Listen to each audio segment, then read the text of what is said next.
જય હિન્દ ફ્રેન્ડ્સ, આજે વાત કરવી છે નીટ રિઝલ્ટની। 4 જૂનના રોજ ઇલેક્શનનું રિઝલ્ટ આવ્યું, તેની જ સાથે નીટનું પણ રિઝલ્ટ આવ્યું। રિઝલ્ટની સાથે સાથે વિદ્યાર્થીઓનો વિરોધ પણ જોવા મળ્યો।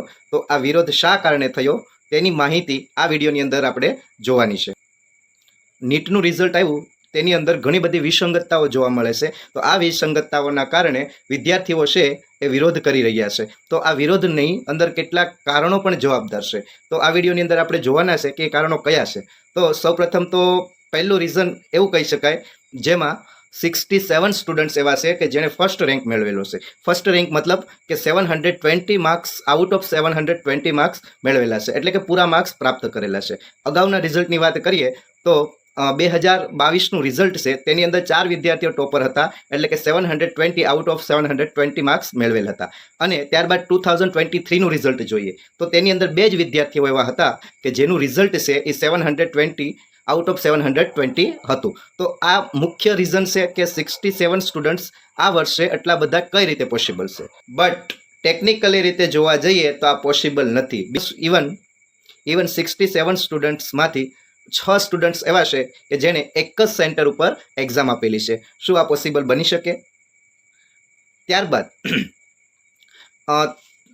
ત્યારબાદ સેકન્ડ નંબરનું રીઝન છે, એ રીઝન જોવા જઈએ તો 67 બાદના જે 2 નંબર છે તે વિદ્યાર્થીઓ 718 માર્ક્સ મેળવે છે અને એક સ્ટુડન્ટ છે એ 719 માર્ક્સ મેળવે છે।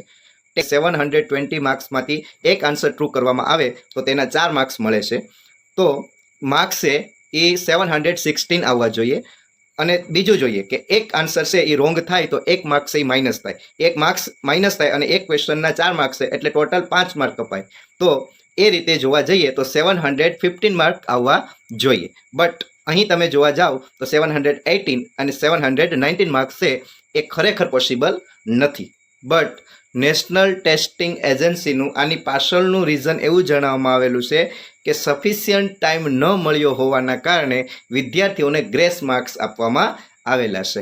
બટ એવું નથી જણાવવામાં આવેલું કે ગ્રેસ માર્ક કેટલા સમયના લોસ માટે કેટલા માર્ક્સ ગ્રેસ આપેલા છે, તો એ જણાવવામાં આવેલું નથી। તો અને ત્યારબાદ ત્રીજું રીઝન, રિઝલ્ટ આવવાનું હતું 14 જૂન અને રિઝલ્ટ ડિક્લેર કરી દીધું 10 દિવસ અગાઉ 4th જૂન। એની પાછળ વિદ્યાર્થીનું એવું કહેવું છે કે ઇલેક્શનના પરિણામની સાથે વિદ્યાર્થીઓનો અવાજ દબાવી શકાય તે માટે આ રિઝલ્ટ છે એ અગાઉ ડિક્લેર કરી દીધું। શું આની પાછળ પણ કોઈ સ્કેમ છે? તો ખરેખર નેશનલ ટેસ્ટિંગ એજન્સીએ આ પ્રશ્નોના જવાબ આપવા જોઈએ। ધન્યવાદ।